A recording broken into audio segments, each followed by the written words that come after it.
Hello friends, എല്ലാവർക്കും good morning. അപ്പോൾ ഇന്നത്തെ ചെമ്പനീർ പൂവിന്റെ ഒരു സൂപ്പർ ഹിറ്റ് വിശേഷത്തിലേക്ക് എല്ലാവർക്കും സ്വാഗതം. അങ്ങനെ സച്ചി പോലീസ് സ്റ്റേഷനിലേക്ക് കംപ്ലൈന്റ് കൊടുക്കാൻ പോയി കഴിഞ്ഞപ്പോഴേക്കും എന്താണ് തന്റെ പ്രശ്നം എന്ന് ചോദിക്കുകയാണ്. സർ, എൻ്റെ ഭാര്യയ്ക്ക് ഒരു ആക്സിഡന്റ് ആയി, സ്കൂട്ടറിൽ വന്ന് കാർ ഇടിക്കുകയാണ് ചെയ്തത്. അതിനെക്കുറിച്ച് കംപ്ലൈന്റ് തരാൻ വേണ്ടിയാണ് ഞാൻ വന്നത് എന്ന് പറഞ്ഞു കഴിഞ്ഞപ്പോഴേക്കും തന്റെ ഭാര്യയ്ക്ക് ഇതിന് സംഭവിച്ചോ? അതെ, കാലിന്റെ എല്ല് പൊട്ടി സാറേ എന്നൊക്കെ പറയുകയാണ്. എന്നിട്ട് ഹോസ്പിറ്റലിൽ കൊണ്ടുപോയി സാർ. ഇപ്പോൾ അവള് വീട്ടിലാണ് ഉള്ളത്. ഹോസ്പിറ്റലുകാർ എന്നിട്ട് ഞങ്ങൾക്ക് ഒരു കാര്യവും പറഞ്ഞില്ലല്ലോ, പരാതിയൊന്നും പറഞ്ഞില്ലല്ലോ. പിന്നെന്തിനാ താൻ ഇത് പറയാൻ വേണ്ടി വന്നത്? അല്ല, താൻ ഈ കേസൊന്നും വേണ്ട, അതെല്ലാം മാച്ച് തേച്ച് കളഞ്ഞേക്ക് എന്ന് പറഞ്ഞു. അങ്ങനെയല്ലേ സംഭവിച്ചത്? എന്നിട്ട് തന്റെ ഭാര്യയും പറഞ്ഞു ഒരു പരാതിയില്ല എന്ന് പറഞ്ഞു. അങ്ങനെയല്ലേ സംഭവിച്ചത്? ഇന്നലെ നടന്ന ആക്സിഡന്റ് കേസ്, എന്നിട്ട് ഞങ്ങൾക്കൊരു റിപ്പോർട്ടും കിട്ടിയില്ലല്ലോ എന്നൊക്കെ പറഞ്ഞപ്പോഴേക്കും സച്ചിങ്ങനെ അന്തം വിട്ടിങ്ങനെ നോക്കി നിൽക്കുകയാണ്. എന്താ എന്താ ഹോസ്പിറ്റൽക്കാർ ഞങ്ങൾ വിവരം അറിയിക്കഴിഞ്ഞത്? തനിക്ക് പരാതിയില്ലെന്ന് പറഞ്ഞതിന്റെ കാരണം എന്താണ്? സർ, ഞങ്ങൾ അങ്ങനെ പറഞ്ഞിട്ടൊന്നുമില്ല, പരാതിയില്ലെന്ന് പറഞ്ഞിട്ട് പോലുമില്ല സർ. ഇപ്പോഴാണ് പരാതി തരാനായിട്ട് വന്നത്. പിന്നെ ഇതിന്റെ പിന്നാലെയായിരുന്നു ആക്സിഡന്റ് നടന്നതിൽ എന്തെങ്കിലും ഒരു സംശയം ഞങ്ങൾക്ക് തോന്നിയായിരുന്നു. അതെന്താ സംശയം തോന്നാനുള്ള കാരണം എന്താണ് എന്ന് ചോദിച്ചു കഴിഞ്ഞപ്പോഴേക്കും അത് പിന്നെ സർ, ഈ ഇടിച്ച വണ്ടി നിർത്താതെ പോവുകയാണ് ചെയ്തത്. എന്നിട്ട് ആ വണ്ടിയുടെ നമ്പർ വല്ല കാര്യങ്ങളും അറിയാവോ? സർ, നമ്പർ അറിയില്ല, പക്ഷെ ഒരു കറുത്ത ഇന്നോവയായിരുന്നു സർ. ആ കറുത്ത ഇന്നോവയാണ് എൻ്റെ ഭാര്യയെ ഇടിച്ചിട്ടത്. അവള് പതിയെ ഇടത് സൈഡിൽ കൂടി വണ്ടി ഓടിച്ചുകൊണ്ട് പോവുകയായിരുന്നു. പെട്ടെന്നാണ് ആ ഒരു ഇടി സംഭവിച്ചത്. അവള് പെട്ടെന്ന് ഇടിച്ച് തിരിച്ച് മാറ്റിയില്ലായിരുന്നെങ്കിൽ ഒരുപക്ഷെ അവളുടെ ജീവൻ വരെ അപകടത്തിലായാനായിരുന്നു സാർ. കഷ്ടിച്ചാണ് അവൾ രക്ഷപ്പെട്ടത്. ഇത് മനഃപൂർവ്വം ചെയ്തതായിട്ട് തന്നെയാണ് സാർ ഞങ്ങൾക്ക് തോന്നുന്നത് എന്നിങ്ങനെ സച്ചി പറയുകയാണ്. ഓ, അങ്ങനെയാണല്ലേ? അങ്ങനെയാണെങ്കിൽ ഒരു കാര്യം ചെയ്യും, ഞങ്ങൾ അന്വേഷിക്കാം. താനൊരു പരാതി എഴുതി അവിടെ കൊടുത്തേരും. ശരി സാർ, താങ്ക് യു സാർ എന്ന് പറയണം. ആയിക്കോട്ടെ. അങ്ങനെ പിന്നീട് കാണിക്കുന്നത് നമ്മുടെ നീലിമയാണ്. അപ്പൊ നീലിമയാണെങ്കിൽ ഭയങ്കര കലിപ്പിൽ നിൽക്കുകയാണ് വക്കീലിന്റെ മുന്നില്. അന്ന് ഞാനൊരു പ്രോപ്പർട്ടി വാങ്ങാൻ വേണ്ടി നിശ്ചയിച്ചു. ആ പ്രോപ്പർട്ടി എൻ്റെ മനസ്സിലുള്ള കാര്യം തന്നെയായിരുന്നു.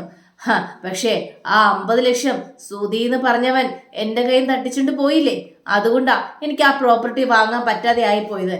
ഇപ്പോ ആ പ്രോപ്പർട്ടിക്ക് വേണ്ടി വീണ്ടും ഞാൻ ട്രൈ ചെയ്ത് കഴിഞ്ഞപ്പോഴേക്കും ഇങ്ങനൊരു സംഭവം നടക്കുന്നു. ഞാൻ സമ്മതിക്കില്ല, എനിക്ക് ആ പ്രോപ്പർട്ടി കിട്ടിയേ മതിയാവും സാർ എന്നൊക്കെ ഇങ്ങനെ വക്കീലിനോട് പറയാണ്. നീലിമ, ഞാൻ പറയാനുള്ള കാര്യങ്ങളെല്ലാം പറഞ്ഞു. അതിന് ആ സ്ഥലത്തെക്കുറിച്ചുള്ള ചിന്ത വിട്ടേര്. ആ സ്ഥലം ഇനി നീലിമയ്ക്ക് കിട്ടില്ല. അതിന്റെ പിന്നാലെ നടന്നു കഴിഞ്ഞാൽ വേറെ പ്രശ്നങ്ങളായി മാറുകയുള്ളൂ. ഇല്ല സാർ, എനിക്ക് ആ സ്ഥലം തന്നെ മതി. അതാണ് എൻ്റെ സ്വപ്നം. അതിൽ പഴയ കഥകളൊക്കെ ഉണ്ട് സാർ. പക്ഷെ അതുകൊണ്ടാണ് ഞാൻ ആ സ്ഥലം മേടിക്കാനായിട്ട് തീരുമാനിച്ചത്. ഇപ്പോ ഇങ്ങനെയൊക്കെ സംഭവിക്കുമെന്ന് ആരറിഞ്ഞു? വേറൊരു സ്ഥലം മേടിക്കാനാണെങ്കിൽ എനിക്ക് മേടിച്ചാ പോരെ, അല്ലാതെ ഈ സ്ഥലത്തിന്റെ പിന്നിൽ നടക്കേണ്ട ആവശ്യമില്ലല്ലോ. ഈ സ്ഥലത്തിന് ചില കഥകളുണ്ട് സാർ, അതൊന്നും സാറോട് പറഞ്ഞിട്ടുണ്ടെങ്കിൽ മനസ്സിലാവില്ല സാർ. ഇനിയിപ്പോ താൻ എന്ത് ചെയ്യാനായിട്ടാ പോകുന്നത്? ആ സുധി കാരണമാണ്, ഇതിന് എല്ലാത്തിനും കാരണം സുധി തന്നെയാണ്. ഞാനിത് വിട്ടുകൊടുക്കില്ല സാർ. പിന്നെ ആ ശ്രുതിയെ ഇപ്പൊ പഴയതുപോലെയല്ല. അവനെ കൊണ്ട് തന്നെ ഞാൻ എൻ്റെ പൈസ തിരിച്ചു തരിപ്പിക്കും. ആ 50 ലക്ഷം രൂപ ഞാൻ കൊടുത്ത പൈസ തന്നെ എനിക്ക് മതി. ശ്രുതി, താനന്ന് പോലീസുകാരുടെ മുന്നിൽ വെച്ച് തന്നെയാണ് ഈ പൈസ ശ്രുതിക്ക് എഴുതി തിരിച്ചു കൊടുത്തത്. എന്നിട്ട് ഇപ്പൊ അതിന്റെ പിന്നാലെ പോയി കഴിഞ്ഞാൽ വേറെ പ്രശ്നങ്ങളായി മാറുവേ. എന്ത് പ്രശ്നമായാലും കുഴപ്പമില്ല, ഞാൻ സുധിയുടെ കയ്യിൽ നിന്നും ആ പൈസ മേടിക്കും. അവനിപ്പോ ആ പൈസ തരേണ്ട നിസ്സാരമാണ്. കാരണം അവൻ ഒരു വലിയൊരു ഷോറൂമിന്റെ ഉടമസ്ഥനാണ്. അവന്റെ ഭാര്യയാണെങ്കിലേ സിംഗപ്പൂരിലെ ഏതൊരു മലേഷ്യയിലെ ബിസിനസ്സുകാരന്റെ മകളാണ് എന്നൊക്കെ ഇങ്ങനെ പറയുകയാണ്. അപ്പോ ആ പൈസ തരാനായിട്ട് അവന് വലിയ ബുദ്ധിമുട്ടൊന്നുമില്ല. ഞാൻ കൊടുത്ത പൈസ അവന്റെ അച്ഛന് അവൻ തിരിച്ചു കൊടുത്തിട്ടൊന്നുമില്ല. അവൻ ആ പൈസ കൊണ്ടാണ് ബിസിനസ് തുടങ്ങിയത്.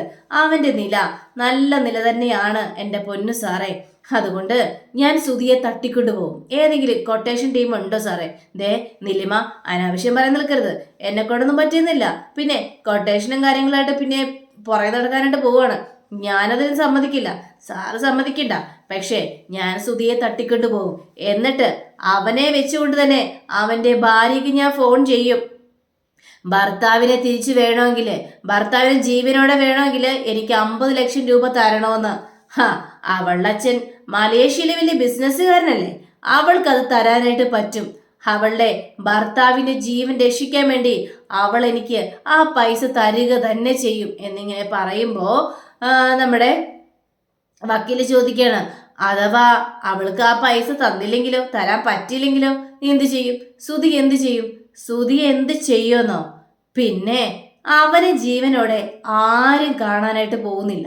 അവനെ ഞാൻ അങ്ങോട്ട് തീർക്കും. ഈ നീലിമ പറഞ്ഞതുപോലെ ചെയ്യും. നീലിമയ്ക്ക് ആ സ്ഥലം എന്ന് പറഞ്ഞ ജീവനാണ്. ആ സ്ഥലം കിട്ടാൻ വേണ്ടി നീലിമ ഏത് പ്രവൃത്തിയും ചെയ്യും. നീലിമയെക്കുറിച്ച് ഇവർക്കൊന്നും അറിയില്ല എന്നും പറഞ്ഞുകൊണ്ട് നീലിമ അവിടെ നിന്ന് ഇറങ്ങിപ്പോവാണ്. വക്കീലാണെങ്കിൽ ആകെ അന്തം വിട്ട് നോക്കി നിൽക്കുകയാണ്. കാരണം എന്തൊക്കെയാണ് ഈ പറഞ്ഞ കുട്ടിയെന്ന് ആലോചിച്ചിട്ട് ഒരെത്തും പിടിയും കിട്ടുന്നില്ല. അങ്ങനെ പിന്നീട് കാണിക്കുന്നത് നമ്മുടെ രേവതിയാണ്. അപ്പോൾ രേവതിയാണെങ്കിൽ ഓരോരോ കസ്റ്റമറിൻ്റെ ഇത് പൂക്കളുടെ ഓർഡറും അങ്ങനെ കാര്യങ്ങളെല്ലാം എഴുതിയെടുക്കുക. അങ്ങനെയെല്ലാം ഇങ്ങനെ എഴുതിയെടുക്കുന്ന സമയത്താണ് അതാ വരുന്നു നമ്മുടെ രേവതിയുടെ അമ്മയും അതേപോലെ തന്നെ അനിയനും അനിയത്തിയും ഒക്കെ വരികയാണ്. ഇവരെ കണ്ടുകഴിഞ്ഞപ്പോഴേക്കും ആഹാ ഇത് ആരാ വന്നിരിക്കുന്നത് എന്നൊക്കെ ചോദിച്ചുകൊണ്ട്, സന്തോഷമായല്ലോ എൻ്റെ പൊന്നുമോളെ, നിന്റെ ഈ കിടപ്പ് കണ്ടിട്ട് അത് സഹിക്കുന്നില്ല, എൻ്റെ പൊന്നുമോളെ നിന്റെ കാലിൽ എന്ത് പറ്റിയിട്ട് നമ്മളുടെ കാലൊക്കെ ഇങ്ങനെ തടയൊക്കെ കൊടുക്കുകയാണ്. അമ്മ എനിക്കൊരു കുഴപ്പമില്ല, ഞാൻ അമ്മയോട് പറഞ്ഞാലേ ധൃതി പിടിച്ച് ഇങ്ങോട്ട് ഓടി വരണ്ട എന്ന്. പിന്നെ എന്തിനാ അമ്മേ ധൃതി പിടിച്ച് ഓടി വന്നത്? അതിൻ്റെയൊക്കെ വല്ല കാര്യം ഉണ്ടായിരുന്നു അമ്മേ. നിനക്ക് അങ്ങനെയൊക്കെ പറയാം, പക്ഷേ നിന്റെ കാര്യം അറിഞ്ഞപ്പോൾ മുതൽ എനിക്കൊരു സമാധാനമില്ല. അതുകൊണ്ടല്ലേ ഞാൻ ഓടിപ്പാഞ്ഞ് ഇവിടെ എത്തിയത്.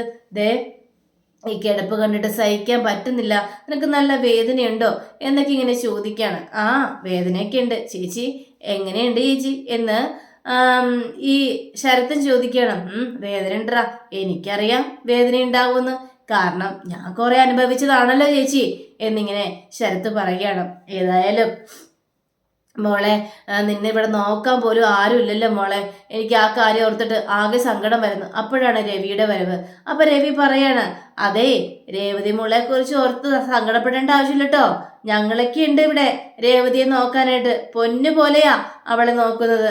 അത് പിന്നെ ഒന്നും തോന്നരുത് രവിയേട്ടാ, ഞങ്ങളെ മോളെ വീട്ടിലേക്ക് കൊണ്ടുപോയിക്കോട്ടെ, അവിടെ ആകുമ്പോൾ ഞങ്ങളെല്ലാവരും ചുറ്റിട്ടുണ്ടല്ലോ. ആഹാ അത് കൊള്ളാം. രേവതി മോളെ സച്ചി വിടുമെന്ന് തോന്നുന്നുണ്ടോ? അഥവാ സച്ചി വിട്ടാലും എൻ്റെ മോളെ ഞാൻ വിടുമെന്ന് തോന്നുന്നുണ്ടോ? അവളെ ഞാൻ എങ്ങോട്ടും വിടില്ല. അവൾക്ക് വേണ്ടുള്ള കാര്യങ്ങൾ മുഴുവനും ചെയ്തു കൊടുക്കാനായിട്ട് എനിക്കറിയാം. അവൾക്കിവിടെ യാതൊരു കുഴപ്പവും സംഭവിക്കാനായിട്ട് പോകുന്നില്ല കേട്ടോ. രേവതിയുടെ അമ്മ സമാധാനത്തോടെ ഇരിക്കെ, രേവതി മോൾക്ക് ഇവിടെ ഒന്നും സംഭവിക്കാനായിട്ട് പോകണില്ല. ഇവളെ എൻ്റെ പൊന്നുമോളാ, ഇവളെ ഞാൻ ആർക്കും വിട്ടുകൊടുക്കില്ല. ഇവള് ഈ വീട്ടിൽ തന്നെ ഉണ്ടാവണം എന്നൊക്കെ ഇങ്ങനെ രേവതിയെ തലോടിക്കൊണ്ട് തന്നെ രവി പറയുകയാണ്. അപ്പോൾ ഇതൊക്കെ കേട്ട് കഴിഞ്ഞപ്പോഴേക്കും സന്തോഷമായി, എൻ്റെ മോളെ നിങ്ങൾ എല്ലാവരും നന്നായിട്ട് സ്നേഹിക്കുന്നുണ്ടല്ലോ എന്നൊക്കെ ഇങ്ങനെ സംസാരിക്കുകയാണ്. അതെ ഞാൻ ഏതായാലും ഇവിടെ ഇന്നത്തെ ഫുഡ് ഞാൻ തന്നെ ഉണ്ടാക്കാം എന്ന് പറയാ. ഇത് കേട്ടുകഴിഞ്ഞപ്പോഴേക്ക് രേവതി അത് നല്ലൊരു കാര്യമാണ് അമ്മേ, ഈ പ്രാവശ്യത്തെ ഫുഡ് അമ്മ ഉണ്ടാക്ക്. ഏതായാലും അമ്മയുടെ കൈ കൊണ്ട് ആഹാരം കഴിച്ചിട്ട് കുറെ ആയല്ലോ, അതുകൊണ്ട് അമ്മ തന്നെ ഉണ്ടാക്കിയാൽ മതി ഫുഡുകളെല്ലാം. ഇത് കേട്ട് കഴിഞ്ഞപ്പോഴേക്കും സന്തോഷം തോന്നിയ. അപ്പോഴാണ് നമ്മുടെ രേവതിക്ക് ഒരു കോള് വരുന്നത്. അപ്പോൾ ആ കോൾ എടുത്തു കഴിഞ്ഞപ്പോഴേക്കേ എന്താ ഞാനോ? ഇല്ലല്ലോ, ഇന്നത്തെ ഓർഡറോ? ഇല്ല, അങ്ങനെയൊന്നും കിട്ടിയിട്ടേ ഇല്ല. ശരി സാർ ഒരു കാര്യം ചെയ്യും സാറ് അപ്പോൾ ഡീറ്റെയിൽസ് മുഴുവൻ എടുക്ക്, ഞാൻ നോക്കട്ടെ എന്നൊക്കെ ഇങ്ങനെ പറയാ. അങ്ങനെയും പറഞ്ഞുകൊണ്ട് അവിടെ ഫോൺ വെക്കുകയാണ്. അപ്പോൾ രേവതിയോട് ചോദിക്കണേ എന്താ സംഭവം? അതേ എനിക്ക് വലിയൊരു ഓർഡർ കിട്ടിയായിരുന്നു. ആ സമയത്ത് ഫോൺ എടുത്ത് ഞാനല്ല, അവർ പറയുന്നത് അമ്മയാ ഫോൺ എടുത്തെന്ന്. ഫോൺ എടുത്തിട്ട് പറയാ ഞാനിവിടുത്തെ അമ്മയാണെന്നാ പറഞ്ഞത് എന്നൊക്കെ പറയാം.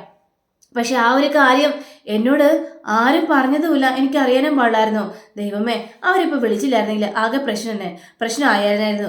ഏതായാലും വലിയൊരു ഓർഡറാണ്, ആ ഓർഡർ കളയാനായിട്ട് പറ്റില്ല എന്ന് പറഞ്ഞപ്പോഴേക്കും നമ്മുടെ രവി പറയണം, മോളെ നീ ഈ ഒരു അവസ്ഥയിൽ നീ ഇപ്പോൾ പൂവട്ടാനായിട്ട് പോവുകയാണ്, വേണ്ട അതൊന്നും വേണ്ട. അതല്ല അച്ഛാ, ഇതൊരു വലിയൊരു ഓർഡർ അച്ഛാ, അല്ലെങ്കിൽ കസ്റ്റമർ എല്ലാം പോയി പോകും അച്ഛാ, അതുകൊണ്ടാ അമ്മേ ദേവു നിങ്ങൾ എന്നെ സഹായിക്കാവോ? വലിയൊരു ഓർഡറാണ്.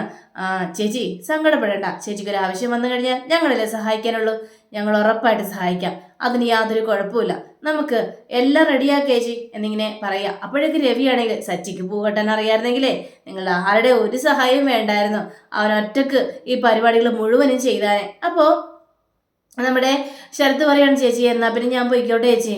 ശരത്തെ എടാ എല്ലാവരും ഒരുമിച്ച് പോടാ, നീ വന്നതല്ലേ ഉള്ളൂ ചേച്ചി. ചേച്ചി ഏതായാലും കണ്ടില്ലേ, എനിക്ക് ഒരുപാട് സന്തോഷമായി ചേച്ചി.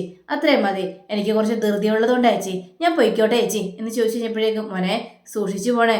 ശരി ചേച്ചി എന്നും പറഞ്ഞ് നമ്മുടെ ശരത്ത് നേരെ പുറത്തേക്ക് ഇറങ്ങിയപ്പോഴേക്കും ദേ വരുന്നു സച്ചിയെ കണ്ടുകഴിഞ്ഞപ്പോഴേക്കും ശരത്ത് അവിടെ തന്നെ നിൽക്കുക. ശരത്തിനെ കണ്ടുകഴിഞ്ഞപ്പോഴേക്കും സച്ചിക്ക് കുറച്ച് കലിപ്പൊക്കെ ഉണ്ട്. പക്ഷെ എന്തിനാ കൂടുതൽ പ്രശ്നം ഉണ്ടാക്കാൻ നിൽക്കുന്നത് എന്നൊക്കെ ചിന്തിച്ച് സച്ചി നേരെ അകത്തേക്ക് കയറുകയാണ്. അപ്പോഴേക്കും സച്ചി ശരത്തിനെ പിടിച്ച് നിർത്തുകയാണ്. എടാ അവിടെ നിന്നേ. അല്ല എന്താണ് നിന്റെ ഉദ്ദേശം? നീ നന്നാവാനായിട്ട് തീരുമാനിച്ചോ? അപ്പോൾ എനിക്കൊരു ഉദ്ദേശമില്ല. ഞാൻ എൻ്റെ ചേച്ചിനെ കാണാൻ വേണ്ടി വന്നു, കണ്ടു, തിരിച്ചു പോവാണ്. ഓ അങ്ങനെയാണോ? അപ്പോൾ ദേ വരുന്നു ദേവും അമ്മയും കൂടി വരികയാണ് സച്ചിയുടെ അടുത്തേക്ക്. ഏതായാലും നിങ്ങൾ എല്ലാവരും വന്നല്ലോ, സന്തോഷമായി. ഞങ്ങളേതായാലും ഫുഡൊക്കെ ഉണ്ടാക്കാനായിട്ട് തീരുമാനിച്ചിരിക്കുകയാണ്. അതേതായാലും കൊള്ളാട്ടോ. അല്ല ഇവന്റെ കൈ എന്താ ഇപ്പോഴും ശരിയായില്ലേ? അല്ല ഇപ്പോഴും കെട്ടിത്തൂക്കിയിട്ടിരിക്കുന്നു, അതുകൊണ്ട് ചോദിച്ചതാണ്. ഇവന്റെ ഇങ്ങനെ കൈ കാണുമ്പോൾ സങ്കടം തോന്നുന്നു. പിന്നെ അവന്റെ കൈ ശരിയായില്ലേ എന്നൊക്കെ ചോദിച്ചപ്പോഴേക്കും ആരും ഒന്നും മിണ്ടുന്നില്ല. ഏതായാലും അവന്റെ കൈ ഒടിഞ്ഞു കിട്ടി. രേവതിക്ക് ഇങ്ങനെ ഒരു കാര്യം സംഭവിച്ചു. പക്ഷേ അതിന്റെ പിന്നില് ആരാണെന്ന് എനിക്കറിയാൻ പറ്റുന്ന നോട്ടത്തില്. പക്ഷേ അച്ഛനും രേവതിയും പറഞ്ഞുകൊണ്ട് മാത്രമാണ് ഞാൻ പോലീസ് സ്റ്റേഷനിൽ പോയി കംപ്ലൈന്റ് കൊടുക്കാൻ പോയത്. അല്ലായിരുന്നെങ്കിൽ ശരിയാക്കിയാനായിരുന്നു. അപ്പോഴേക്കും ദൈവമാണെങ്കിൽ എന്തൊക്കെയോ പറയാനായിട്ട് ശ്രമിക്കുകയാണ്. അമ്മ അവിടെ നിന്ന് കൈയും കാലം വെച്ച് കാണിക്കണം, വേണ്ട എന്നൊക്കെ. അങ്ങനെ നമ്മുടെ ഈ സച്ചി ചോദിക്കുകയാണ്, എന്താടാ നിന്റെ തരികിട പരിപാടികളെല്ലാം നിർത്തിയോ? ഞാനൊരു തരികിട പരിപാടിയും ചെയ്യുന്നില്ല. അത് ഇവരെ ബോധിപ്പിക്കാൻ വേണ്ടി മാത്രം. പക്ഷേ ഞാൻ കഴിഞ്ഞ ദിവസം കൂടി കണ്ടതാണല്ലോ നിന്റെ തരികിട പരിപാടി എന്താണെന്ന്. എങ്ങനെയുണ്ടായിരുന്നു? പക്ഷേ അവിടെ ഞാൻ നല്ല പെർഫോമൻസ് അല്ലേ കാഴ്ചവെച്ചത്. ഓ അത്ര പോരാ എന്നൊക്കെ ഇങ്ങനെ സംസാരിക്കുകയാണ്. നിനക്കത്ര പോരായിരിക്കും. എടാ ഞാൻ കാര്യമായിട്ട് ചോദിച്ചതാണ്, നിന്റെ കൈ ശരിയായില്ലേ എന്ന് ചോദിച്ചു കഴിഞ്ഞപ്പോഴേക്കും വീണ്ടും ഒന്നും മിണ്ടുന്നില്ല. അല്ല നീ മനഃപൂർവ്വം കെട്ടിത്തൂക്കിയിട്ടിരിക്കുകയാണോ ഇനി മറ്റുള്ളവരെ ബോധിപ്പിക്കാൻ വേണ്ടി?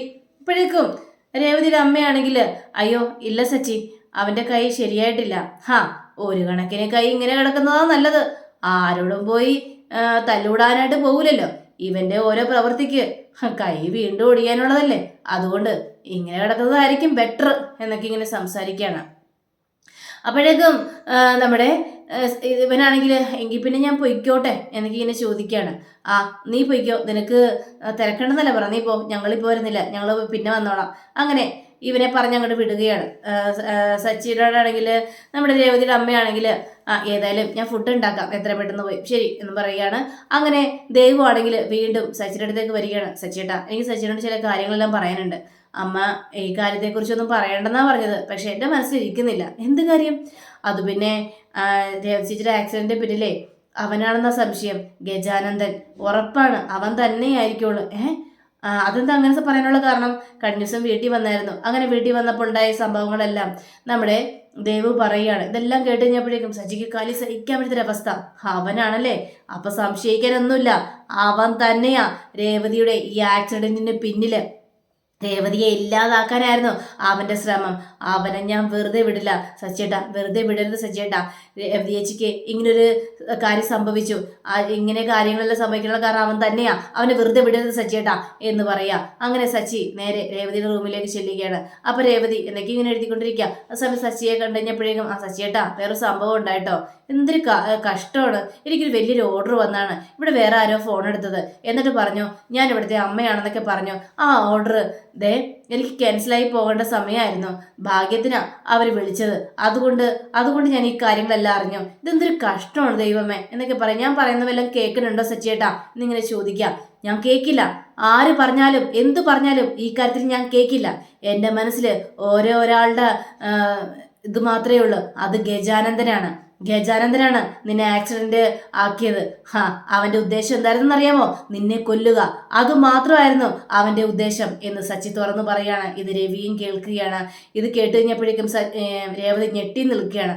അങ്ങനെയും കാണിച്ചുകൊണ്ടാണ് നമ്മുടെ ഇന്നത്തെ റിവ്യൂ ഇവിടെ അവസാനിച്ചിരിക്കുന്നത്. അടുത്ത റിവ്യൂവിനെ കാത്തിരിക്കുക, സബ്സ്ക്രൈബ് ചെയ്യുക. എല്ലാവർക്കും നല്ലൊരു ദിനം ആശംസിച്ചുകൊണ്ട് തന്നെ നമസ്കാരം. Thank you. ബൈ.